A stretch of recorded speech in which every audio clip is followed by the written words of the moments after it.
So Omar was a good boy. My mama and I just took Omar for a 35-minute walk, and he did poo-poo. Unfortunately, he started doing poo-poo in the street instead of, we went off to a little side thing where I had him walking up and down where there used to be grass. No, he wouldn't go, but then he decides to go. Obviously, he had to go, and he didn't want to go in the snow and sleep, whatever. He went in the street, and I had to really be careful because cars are coming. Remember, there's only room now. There's like no room when two cars come at the same time. This was like a congested area, and I was like, oh, fuck. Inopportune moment for you to go poo-poo, Omar, but praising you up the yin-yang anyway for going. See? So, Omar's a good boy. Now his mama needs to be a good girl and do her homework that was technically due yesterday. But, you know how that goes. How that goes is, it is what it is, and, you know, I didn't do it. The woman in the office called today. Thank God, thank God, thank God. My mom did not answer her phone. My mom didn't hear her phone. My mom doesn't hear her phone when she's in the bedroom. Even when her door wasn't even closed all the way, she didn't hear her phone. Probably because maybe she's fallen asleep or half asleep and just doesn't hear the phone. I'm grateful she didn't. She said she doesn't know what to say to the woman. I said, well, did Auntie pay those two rent? The one that was, you know, the regular one that was due in February, and then the one that was supposedly owed from December? And my mom was like, I think so. Well, I'm sure she did.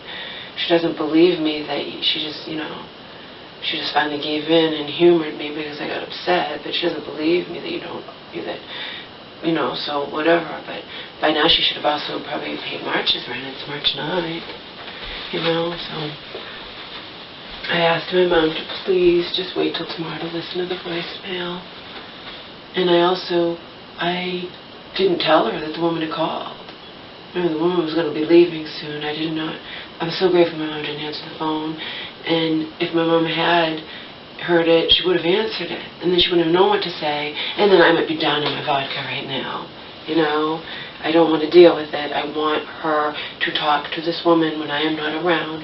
And then, when I come home after a day, out, whatever, then let me know what the woman said, okay? I don't want to be here in the moment, okay? Just like I didn't want to hear anything that Auntie had to say in the moment. You get it? It's just this in the moment thing, you know? I feel like I'm being, you know, I just want, it's all. So thank God my mom didn't hear her phone, because I would have, you know, she would have answered it. She would have known what to say. She would have been all flustered. In that situation, she might have even said, "Here, Laurie, you talk to the woman. The woman's hostile towards me. I don't want to talk to the woman, Mom. You know, you're supposed to be able to talk to her the best you can. We've gone over this. Just tell her what you should have already told Auntie, that you do remember getting this all taken care of by actually going to your frozen bank account, unfreezing it, and getting a check for the rent that was owed, because the check had bounced, because they'd held on to it too long in the bank. The account was frozen by the time they cashed the one that I had written PP on, signed your name and whatnot.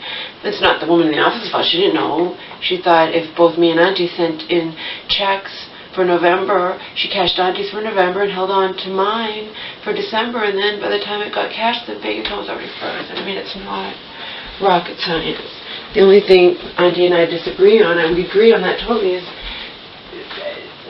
she apparently doesn't want to even try to remember that this was all taken care of back in December by Auntie. She picked my mom up on a one-day pass for the respite where my mom was, and they went to my mom's bank, and, you know,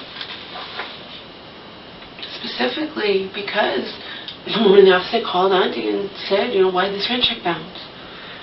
And I know that this was the case, that they took care of this. Do I know that that check ever got cashed? No, I don't. Who knows what happened? But I know I know at least that much, because I got it from my mom that night, including that she had paid $20 more for the bounce check fee.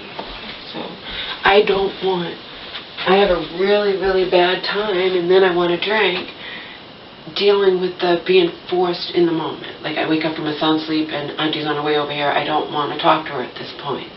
okay? So I jumped in, I did as fast as I could, got in the shower so I wouldn't have, not only would I not have to be forced to talk to her, I wouldn't be lying in bed pretending to be asleep, or, you know, if she felt inclined, she might say, I want to talk, you know, anything could happen, but it can't when I'm in the shower. There's nothing she could do when I'm in the shower. See? I don't want to deal with it. So I jumped, I hadn't even intended to take in the shower, I intended to type up my thing and get my ass to the court. Well, that didn't happen. Oh well. Oh, the fuck well, like I said. I'm not really a key player in this. The fact that I was ordered